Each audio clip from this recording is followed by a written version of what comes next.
I'm reading a message that's coming up on the screen. Build a positive chat experience for you and your viewers. Yes, choose who can participate. Set a delay between messages. Hide or put people in timeout. Putting people in timeout. Manage messages held for review. Add moderators for your channel. Okay, so I'm gonna say close for now, but I'm gonna hit learn more later because we might need to get some moderators going. So I'm excited about that. But you know why we might have been getting that message? First of all, good morning, good morning, good morning. You know why we might have been getting that message? Let's brag a little bit. Maybe because we have 102 subscribers. I will attest to that. Okay, 102 subscribers. This is really exciting. We had 100 last week. I think we just broke, no, we had 97.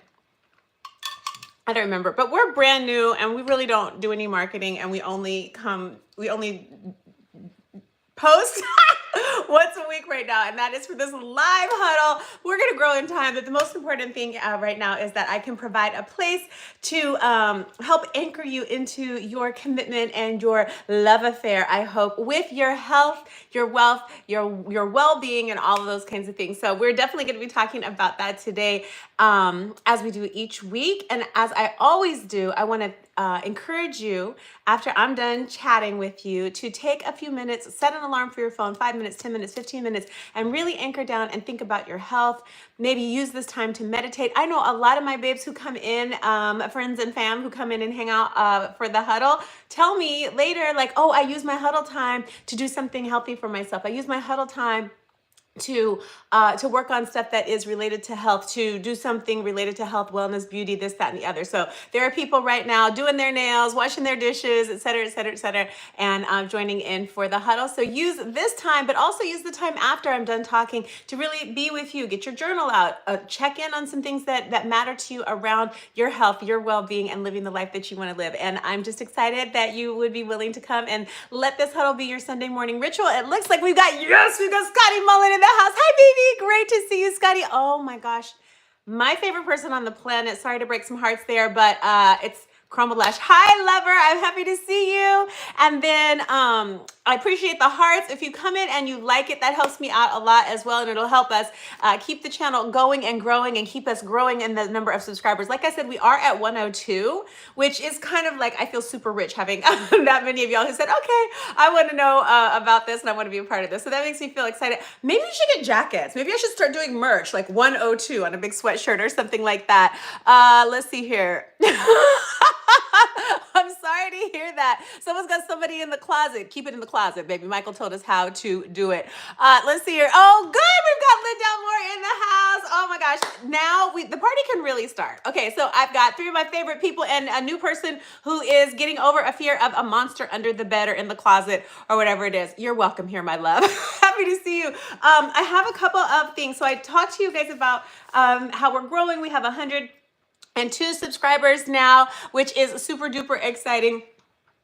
Also, I know Healthy Hair Riddles was here last week, and she was asking about my step count because we were doing a steps challenge a few weeks ago. So I have it this week. I had 31,000 steps last week, 53,000 the week before that, 56,000 the week before that, 72,000 the week before that, and 84,000 steps the week before that. You see, I'm steadily going down in my number of steps. It's not because I've abandoned my commitment to my health. It is because I started something new, and I started focusing more on learning about central nervous system well-being and athletic performance and stuff like that. So I started incorporating some different workouts. As soon as I know more that might be of use to you, I will share more about that as well. It's been pretty exciting learning about it. We've got, oh goody, we've got the trolls in the house. Some are speaking in a language I don't understand. And we've got Shelly communicating in cute little emojis. Hi, my sweet, happy to see you. You're gonna love this one, Shell. You're gonna really love this one today. So, when we talk about health here, thank you for the hearts. I'm sending them right back to you.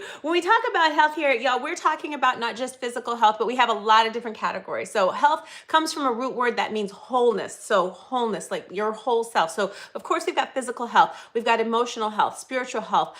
We've got like healthy daily life management, stress management, stuff like that. Healthy relationships are another really important area of health. Sexual health, financial health. There's so many different aspects of health that you can deal with. And we try to like touch on a lot of different ones here in the huddle. So keep that in mind. Today's Today's message is going to be about financial health, and hopefully it'll be something that is really good. Yes, Alex, exactly. Welcome, my love. Mental health, 100%. Yana, mwah, mwah, mwah. Good morning to you, babes. Great to see you. Is the live about nutrition and dietetics? No, baby, but thank you for asking. Today's live, the subject matter changes each week. Today's live is actually going to be about financial health and well-being and mental comfort and all of that stuff. So thank you for asking, sweetie. Hi, Game, is nice to see you. Okay, so we talked a couple weeks ago about something called applied neurology. So you might remember, if those of you who were here, I taught you some things or shared some things that I had learned about how you can do tongue circles and certain different things with your body that help your brain relax, that help your brain perceive less of a threat in the environment. And when the brain is relaxed and the brain feels like the environment is safe, then the brain allows us to perform better, move better, we can take bigger steps, we can express, we can do all of those things. But if the brain is getting stress signals or doesn't know what's going on, and that's going to be key in a second, it can make us smaller. The brain is in charge of managing all of our movement and all the resources that go here and don't go there. The brain is always making decisions about what's okay to do and what's not. So we live on this continuum between like threat and non-threat, or between like protection and performance. So protection makes us little and small and tight and anxious, that fight or flight kind of vibe. And then performance, when the brain feels safe on the other end, makes us on top of the world, able to live in the zone, able to run and jump and do all the things that we need to do in terms of physical performance, but also mentally, emotionally, all of those things. So the brain is in charge of that. And the brain basically exists, if you think about it, in this kind of like a black box. And I'm not saying you have a square head, but I'm just saying the brain is completely reliant on input signals that it gets from the five senses, from the environment, et cetera, et cetera. So that being the case, what we talked about a couple weeks ago is we have to teach the brain, we have to learn to communicate with the brain to let the brain know everything is okay. The clearer the map of life that the brain has, the more safe the brain feels. So let me say that a different way. If the brain can't tell what's going on, if your vision is blurry, you won't be able to run as fast. That's documented. The kids who have like real big thick glasses and stuff like that are always slower on track teams, and I was listening to a lot of coaches talk about that. They're slower because their brain is going, wait, I don't know if it's safe to go that fast. For guys and girls who want to really have like a high vertical jump, I want to jump high, I want to whatever. Coaches teach them not to, first of all, jump high, but to start off high, and then, well, you have to work your way up to starting off high, but to really just stand on something kind of tall and jump down. Why?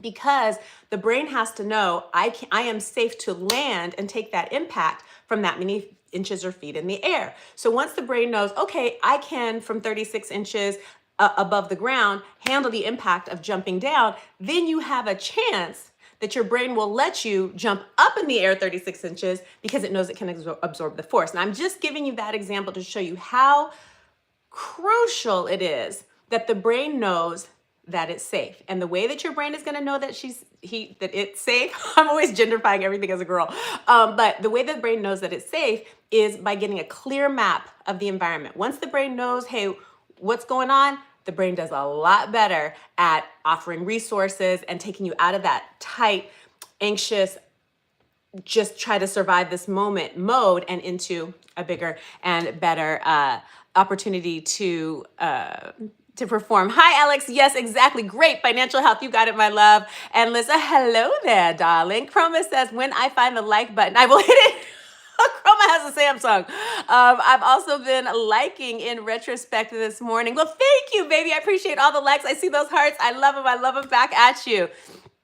Let's see here. Kyle says, do you think that moving my tongue in circles can make me feel happy? This is what I learned about from the world of applied neurology. Moving the tongue in circles, and I'll show you what I mean in a second, that actually sends signals. It's very stimulating to the brain in a positive way. So this is what I mean by tongue circles. This is what we did a couple weeks ago. like that. Actually, humming that I did just randomly there is also good for the brain. But what you're trying to do is you're trying to touch all your teeth all the way back to the back molars. Maybe you do 3 tongue circles this way, 3 tongue circles the other way. For whatever reason, the brain finds that very stimulating and very satisfying. The brain gets bored and then it stops performing as well as it could. So that's what the tongue circle thing was about. Thank you for asking. Will it make you happy? I don't know. You're going to have to try it and you tell me. Okay.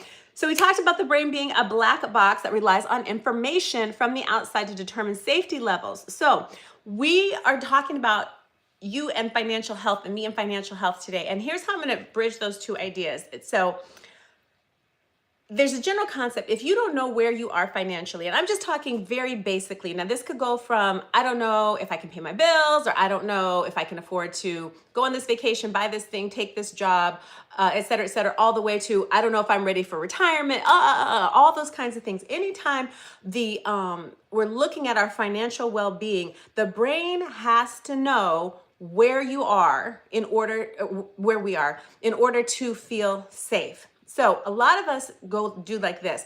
I don't have enough money. I can already tell.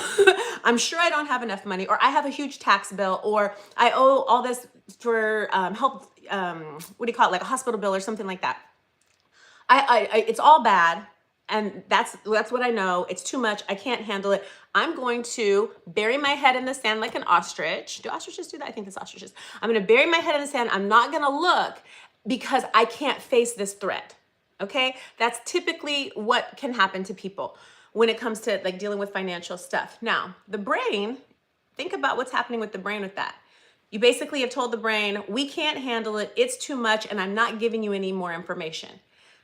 After what we were just talking about a second ago, do you think that makes the brain feel safer, stronger, more resourceful, more ready to throw resources at this issue so that it can get fixed? Or do you think that makes the brain go, okay, got it, I'm in protective mode too. We're not going to think about it. We're not going to look at it. I'm going to make you little. I'm going to make you small. And hopefully we'll just survive this terrible threat. I'm going to say that it's probably going to make your brain do the second one. He said it hurts, but I keep trying. Okay. Hi, Lawrence. Yes, I'm glad you're here. Hit that like button, baby. I'm so happy to have you. Welcome in. Okay. So when it comes to health, which is what we're talking about today, and dealing with money and resources and stuff like that, I'm going to show you a very simple way, if you're not there already. And for those of you who are already way more into dealing with your finances and stuff, maybe there'll be something here, or you can drop something in the comments about how you deal with it. What I'm sharing today is like very basic level, but so crucial. It's super duper crucial. It's something that really changed my life and helped me feel and perform financially a lot better. Something I kind of had to just figure out by myself. So I'm going to share it with you, and hopefully it'll be helpful for you too. Specific techniques. So you got to know where you stand. That's part of the pain of it, and it's hard to face and this and that, but it will actually benefit you. But I'm going to give you some tools to make it easier, hopefully. Okay, so what I'm going to suggest for everyone is, this is just my system that I started, and hopefully it'll help you get clear on where you sit financially and make it not threatening, so that you can actually have your brain resources on how to get you in a better and better and better financial position. Okay, so what I want to suggest to you, and the technique that I used to get myself in a place where I didn't have to hide from money, was a very simple, very analog. So for all of you people who are really good at spreadsheets and you know how to do the turntables thing and whatever, and projections and this, that, and the other, this ain't for you, baby. This is for those of us who are not like super spreadsheet savvy, who are not, I don't have my P&L, or whatever would it be, my balance sheet. I don't know. That's not my thing. Let's see here. Claude says, how can I stop being defensive and reacting to what I perceive as criticism? That is a great question, baby. I'm going to answer that in just a second. Let me do this. And I actually do have something to offer you for that. I see we have 11 people in here and we have 11 likes. Y'all, thank you. When we have the same number of likes as people, that's a really beautiful gift. Thank you so much. Okay, so I will answer that in a second, my love. But getting your head out of the sand where your financial situation is concerned can start as simply as this. A paper calendar, which you can print out. This is one of my old ones that I use. You can see it's all written on and stuff like that. You can print out a paper calendar. Once I write the description for this live and post it and everything, I'll put a link to the place where I get these calendars. You just print them out online. You don't have to even do that. Let's say you're like, I don't have a printer, I don't know, whatever. Okay, you can have a paper bag. You can cut it open and you can draw a calendar on it. You just need the grids, 7 columns and 5 rows. You can make your own calendar, get you a pen and a piece of paper, whatever. This is not something where you're gonna be looking for barriers to stop you from doing it. This is where you're gonna get gritty and do it. Now this is a huge calendar that you write your own dates and stuff on. They don't make this one anymore, but you know, if you want to put something on the wall and make it a poster, you could do something bigger like that. You can make one or you can buy one somewhere. I don't know. Like I said, that one was from the Container Store a long time ago. They don't make them anymore from what I understand. The brand is Russell Hazel, in case that's helpful. I wasn't able to find them at Container Store though. Okay, so first thing you're gonna do is you're gonna get some kind of calendar, some kind of grid with the days. You can start on whatever day it is. You know, let's say it's the end of April right now when I'm recording this. Just write April. You can just put those last few days on there and then start May on a new sheet of paper or continue, however you wanna do it. But all you're gonna do for your first step is literally write down what you have to pay. So if you have rent, and you know it's due on the 1st, you just write the amount of rent that you owe on the 1st. Now, I know people are gonna be like, yeah, but there's software to do this, that, the other. Trust me when I tell you this is a first step. Before you get on the software and you get to doing this and get to doing that, you're gonna wanna have, I think this is just a low barrier to entry, and you're gonna wanna have a basic guide. So you're gonna put whatever you always pay. So I know the rent comes and it's due on the 1st, I know how much that is. I got to pay for internet. I'm not sure what day of the month that is. I think it's about 30 bucks. Log into your bank account and look at your transactions and you can see, oh, look, there's my internet thing. Oh, it's $31.60 and it came out on the 16th. Okay, so put it on the 16th. But then you got to think, sometimes is it the 16th always every month, or what if the 16th is on a Sunday? Look back a couple of months and say, okay, typically it comes between the 15th and the 17th, something like that. You just write it on the calendar, and if you're like, oh, it comes over, maybe it's in a couple days, write it on the 16th, and you can put a little arrow to the 15th and a little arrow to the 17th, which is going to let you know when you come back and look at the calendar, it might be on the 15th, 16th, or 17th. Got it. And then anything that you always have to pay, you got child support, whatever, anything that you always have to pay, put it on your calendar. And this will be your bill pay calendar. So you know, these are the bills I have to pay all the time. That is your foundation for what you have, because there's the bills that we always have to pay, and then there's our discretionary spending stuff where it's like, I have to get gas, I gotta get groceries, I gotta get whatever. It's stuff I have to buy, but it's not a set amount every single time. But the set amount every single time stuff goes on your bill pay calendar. Now, a couple things you can do once you get this established. You can say, let's say you get paid every week or every 2 weeks or whatever. You can say, I have this bill, this bill, this bill this week, and you can put a total on the side to how much those bills come to. A $50 bill, a $100 bill, and a $200 bill. So that's 50 plus 100 is 150 plus 200 is 350. You can put a little note over here, 350. I have $350 worth of bills due this week. Got it. So if you know you make $500 a week and you got $350 worth of bills, you're like, oh, I have 150 to play with.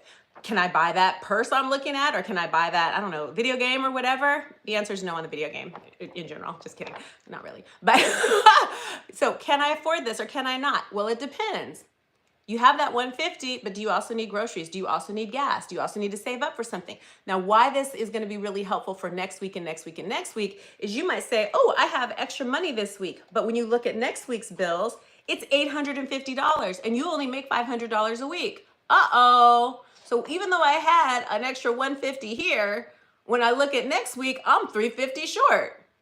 Well, I can take this 150, but I'm still 200 short. You're gonna know before you get there, I don't have enough money. You're gonna need to hustle, you're gonna need to do this, you're gonna need to do that. But just having a place where you have all your bills laid out is going to be a game changer. It's going to let you know this is where I stand, this is what my delta is, this is how much I'm short, or this is how much I have extra, et cetera, et cetera. Even if it's not great news, even if it's not putting you on like the Forbes top 100 list, just knowing where you are gives you an opportunity, gives your brain an opportunity to recognize what's happening on the landscape and start moving toward a solution. Good morning, Sabrina. Hi, Chroma. Thank you for that good smile. Happy to see you. Happy to see you. Happy to see you. Okay, so that is the bill calendar. All right, so once you get a little savvy with your bill calendar, and I just want you to tell you, like, these different colors and stuff have to do with different accounts. So thank you for the hearts. I see hearts, I see smiley faces, I see all that stuff. I see Steve. How you doing, bruh? Good to see you, babe. I hope you have your bills laid out. So just knowing where you are is going to soothe your brain, take you out of anxiety, help you breathe deeper, get more oxygen to the bottom part of your lungs, which is necessary for accessing better ideas from your brain and stuff like that. Your bill calendar is going to be your starter. I have different colors that I color coded here based on different bank accounts that these different bills were coming out of at the time when I did this. So that's what that is. Now, you can get past that and you can do another version of that calendar, which helps you forecast. So you can put in, and this is just random sheets, just showing you different months, different stuff like that. But you can forecast, you can say, okay, I have my bill calendar and that is what it is. But in addition, sending those hearts right back to you, baby. In addition to my bills, once you've done that for a couple months and you feel pretty safe with that, you can now start putting your check in. You can say, okay, well, I get paid this much, or I think it's gonna be about this much on this date, and I've got this much on this date and this much on this date. And now you can start doing like kind of a running balance. Well, if I get $1,000 on this day and I'm not expecting to get another 1,000 for 2 weeks, and I have $600 worth of bills, I know for the next 2 weeks, I have about $400 to play with. Can I afford these Beyonce tickets? Probably not, but you know, maybe you can just, stream one of her movies. But the point is you can start to put your income on here too. Then you can start to play with balances and, okay, after this bill, how much will I have? And da da da da. Oh my gosh, I forgot. I've been paying attention to my bank stuff, but I forgot they're taking a service fee out. It's $12 every month. Oh shoot, now my numbers are off. Then you'll put those on, you know, your bill calendar. But it'll just give you a basic starting place to know where you are. That's going to really help your brain. And then the other thing that I want to say is the piece of clarity, the piece that comes with having clarity about where you are. I remember at the time when I started this, and I put stickers on it. I made it fun. I made it a ritual because I really didn't have a great relationship with my cash flow. And that second version that I was showing you, when you put your income and your expenses and your bills and stuff on it, that's more of a cash flow calendar. So you have a bill calendar, and then you can elevate and graduate to a cash flow calendar. And then I feel like at that point, once you get good with that, now you're going to be hungry for and really ready for software. You know, things like YNAB has software, which is you need a budget. They have a great book that goes along with their stuff, et cetera, et cetera, et cetera. There's some really cool programs and concepts that can really give you structure. I know a lot of people like, what is his name? Christian guy, healthy hair knows, Dave Ramsey. So there are different people who have different ideas, and you can maybe find communities that can help you pay more attention, but you got to kind of get something under your belt a little bit before you go take advantage of those other resources, in my opinion. So, the piece that can come with clarity, when I first started doing this, maybe I had 30 bucks this week that I could really afford to spend on whatever I wanted to. That's not a lot. I live in LA, but when I spent it, I felt great. And I was like, okay, what can I do with my $30? So I started to feel empowered. I started to feel like I had options. I started to feel like discriminating, like, well, is that worth 5 of my 30? So it will help you to feel more empowered. It will help your brain to feel safer, knowing what's going on. And I want to also offer this. Once you see how much you have left over, a lot of people encourage this, and I encourage it too. Try to do at least some percentage of that for yourself. So it's this kind of almost like a watered down concept of profit first, which is another great group of people who really talk about how to make your finances serve you and stuff like that. But basically you take a little bit off the top before you do anything else. And it's really for entrepreneurs and business owners, because they'll usually, the old formula was like, this is how much we made, this is how much our expenses were, and then at the end you figure out what your profit is. And their concept is like, you know what, you're in business for the profit because you have to live and love it. So this is how much we made, this is my 10% or 5% or whatever you can afford to do, this is my profit, and then we figure out how to make the expenses fit on the other side. So those are, you can, excuse me, you can graduate into different theories and concepts of how you want to approach your money. But baby, you got to know where you're basically starting first. If you're in a relationship and y'all share anything finance-wise, this is going to really help you out a lot. So that is what we got. Minecraft people in here. Why different bank accounts? How does that help? I'm so glad you asked that. So different bank accounts can help because people tend to spend based on their bank account balance. This is something that I actually learned from reading Some Things in Profit First. So people tend to do bank account accounting. I don't know what you would call it. They look at how much they have and they say, oh, I've got $800. I can afford this. But you don't have $800 if your bills need to come out of that. So to avoid having to figure out each time if you can spend something, what some people do, what I do is I have different accounts for stuff. So say I have all my money comes in to one account. Like this is where Zells come. This is where, whatever income that I have comes into one account, and then that's all my money. But then I have a separate account for things that are non-negotiable. I have a separate account where rent sits. We're not playing with our rent money. And if I know, I get paid twice a month and I'm going to pay half of my rent out of the first payment and half of my rent out of the second payment, then once that money comes in that first account, automatically that half of that rent payment is going into the rent account. Nobody touches the rent account. You're saving money. Thank you for the hearts, babies. Mwah, mwah, mwah. Sending them right back. You pay for, what did I just say? So we talked about rent, savings. So you have savings and you don't want to touch it. You take that out of that main account where your money comes in and you send it not only just to a savings account, but a lot of people recommend a different bank. So it's hard for you to get to your savings if you really want your savings to have a chance to build without you messing with it. If the money is all in one account, it's very hard for a lot of people, for most of us, including myself, to know what is okay to spend and what's not okay. Another way you could do is you could have one account and then you could just say, well, I know how much I have to spend and I'm just going to have a separate account for spending. But having it all in one account can be really challenging for a lot of people, including me. And separate accounts is a great way to keep track. There are even banks, and I think Healthy Hair told me that I think it's Capital One, I'm not sure, offers bank accounts. You can have multiple, you can get a bank account with them. And I think if you have multiple sub accounts without fees. So I bank at Chase and most of my accounts, not every one of them, but has a fee. So it can be expensive to keep all those different accounts, but you go someplace else where they want you to be able to divide your money into different accounts for saving for different things, for paying for stuff that comes in different categories. Then they offer you those accounts without the fees. So you can say, oh, well, this is my birthday savings money account. This is my long-term savings account. This is my, I don't know, I'm getting new hair weave account. Like whatever it is, you can have all of your accounts or sinking funds or things you're saving for or whatever it is, segregated and separated so you know just by looking at that balance where you stand on all of it. So I think that's what I know, and that's how I deal with that. Well, hello, darling. Jermaine is in here being quite romantic. Mi corazón. Okay, so that's what I know. That's what I wanted to tell you is to get yourself a bill calendar, baby. Do not bury your head in the sand around your financial life. The more you know, the safer your brain is going to feel, the more resourceful you're going to be able to be, and you can get on your journey of climbing into healthier and healthier and healthier, more robust, more satisfying relationship with money, because it's not necessarily about how much you have, or even, as a lot of people like to say, how much you can keep, but it's about how much quality of life you can add to yourself in that relationship with your finances and with money. Let's see here. Hey, babe, I'm doing good. Good to see you, so new. So someone asked a second ago how to not be so defensive when they perceive criticism. Couple of things. First things first, I would say regulate your nervous system. How would I regulate my nervous system?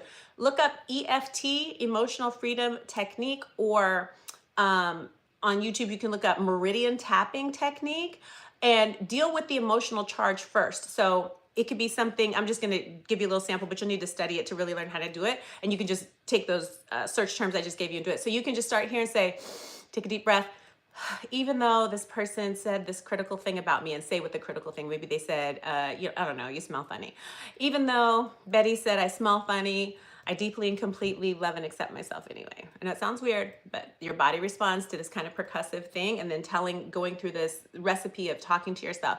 Even though she said that, I deeply and completely love and accept myself anyway. You'll do that like 3 times and say, she said something mean. I feel so defensive. I feel attacked. I want to attack her. I wonder if I have to feel this way. And you can just walk yourself through all these meridian tapping points, and it'll take the emotional charge way down off of what happened.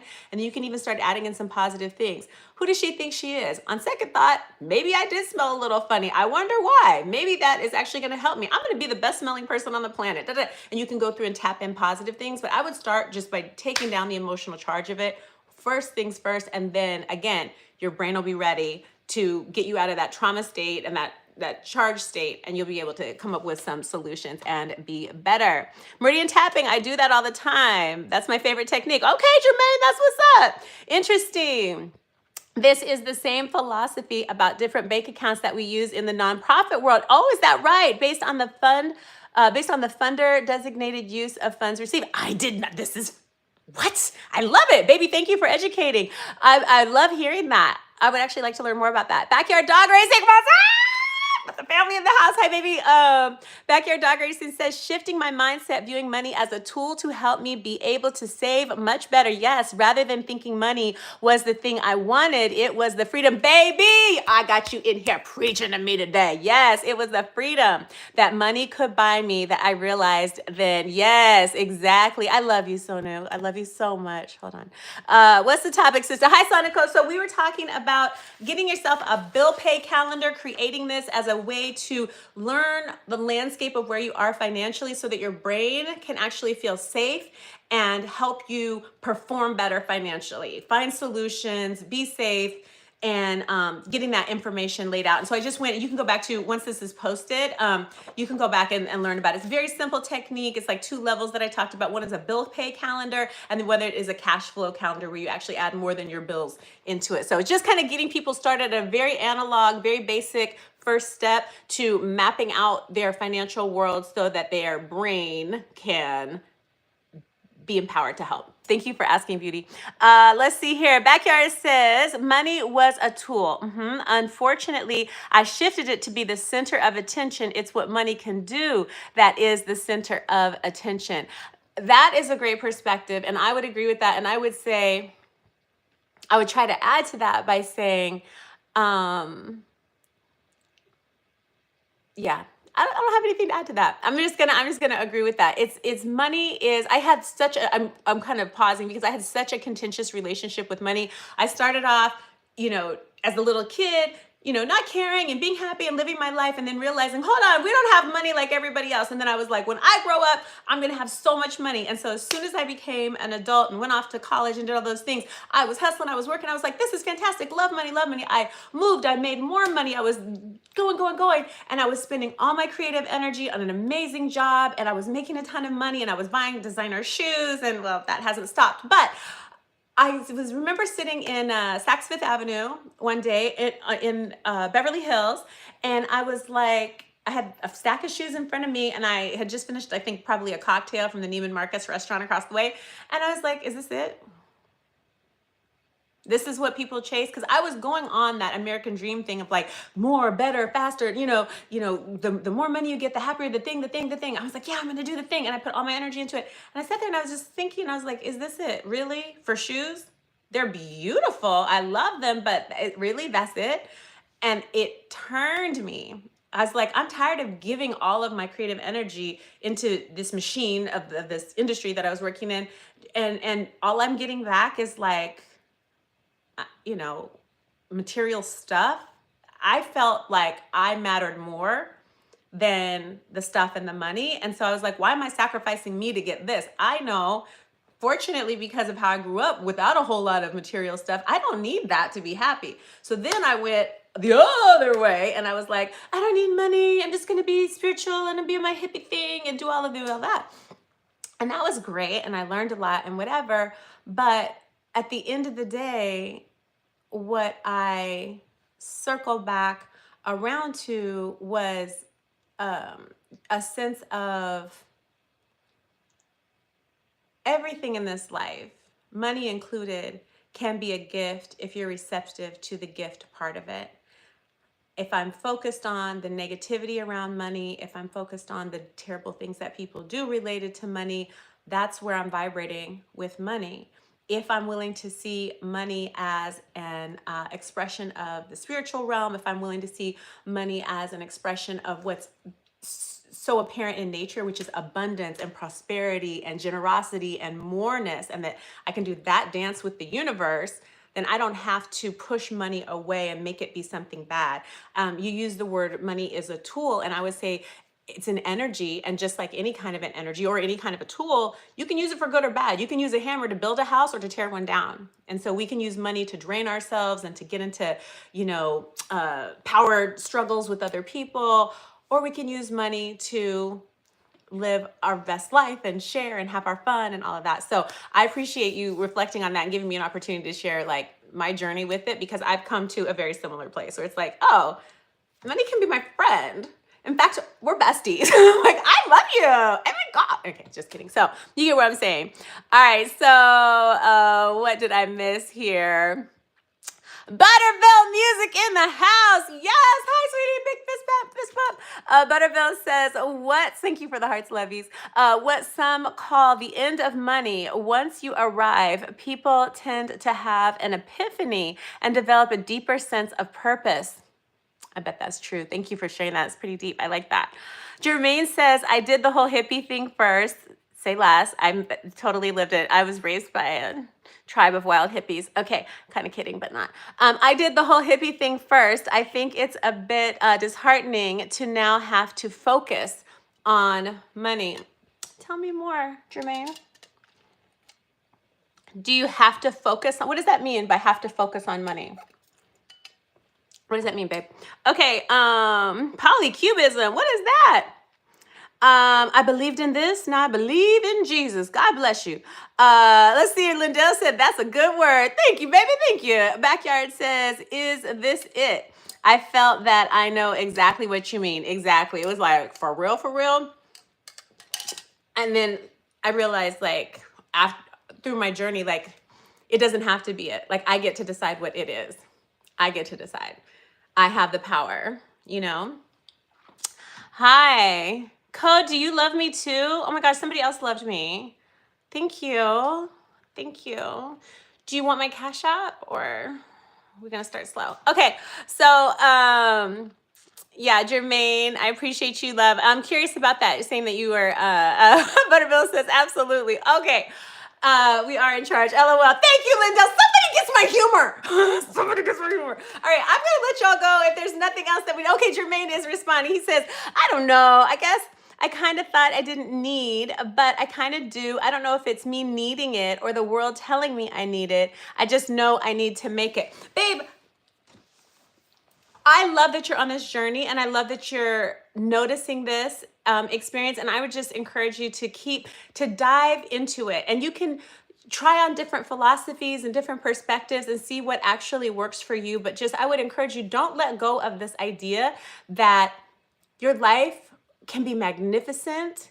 And I don't know what your spiritual beliefs are, but like, that's what I mean about trying on different beliefs. So you can try on the belief and focus on life from the perspective that whatever this energy is that vivifies all of us, whatever it is that this consciousness is that people say is expressing through us, that there was a magnificent impulse, a magnificent, powerful, indescribable intention and thrust behind creating you.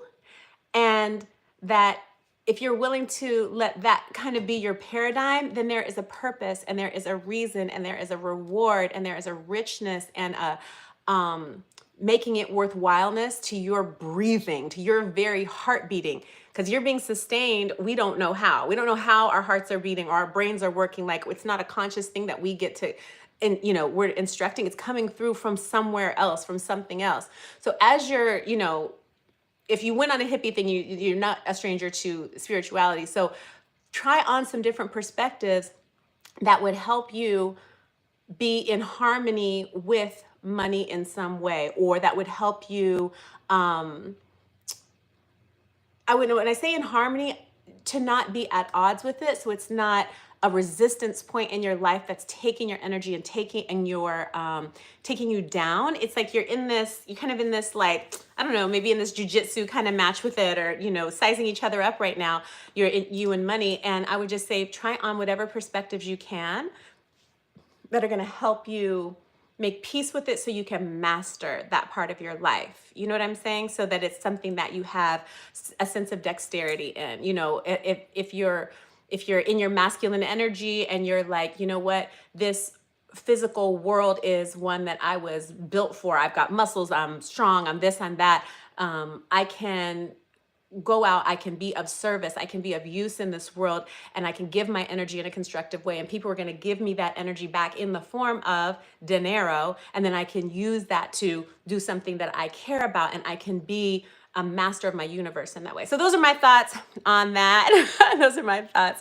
Butterfield says hysterical. Thank you. Let's see here. Exactly and indeed. I am feeling bored, babe. I think we all feel the same about you, sweetie. So it's kind of like when feelings are mutual, it's kind of a good thing. So cheers to that. Bless. I do appreciate that. Bless. Jermaine, are you from the islands? I knew someone from Jamaica named Jermaine, and I recognize that. Bless. Okay, I love you guys. I'm getting out of here. It's been so super duper fun.